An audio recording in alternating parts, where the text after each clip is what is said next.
L'administration du président américain Joe Biden a suspendu tous les efforts pour un cessez-le-feu et un accord sur les otages à Gaza. La cause serait les nouvelles attaques israéliennes contre le Liban, qui ont tué des centaines de personnes et blessé des milliers d'autres. Ces derniers jours, des hauts responsables américains avaient cessé de faire pression pour des négociations de cessez-le-feu, affirmant qu'il n'y avait actuellement aucune volonté politique de la part de Hamas ou d'Israël pour mettre fin au conflit. Mettre fin au conflit de Gaza est l'objectif principal de la politique étrangère de Biden alors qu'il approche de la fin de sa présidence. Les responsables américains croient maintenant qu'un accord de cessez-le-feu à Gaza entre Israël et le groupe islamique palestinien, Hamas, ne devrait pas être atteint avant la fin du mandat du président Joe Biden en janvier.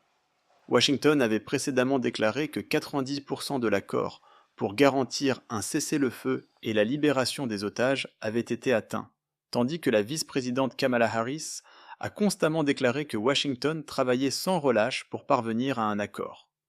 Les États-Unis et d'autres pays qui ont servi d'intermédiaires dans les négociations, comme le Qatar et l'Égypte, font des efforts depuis des mois pour parvenir à un cessez-le-feu entre Israël et le Hamas, mais n'ont pas réussi à le finaliser.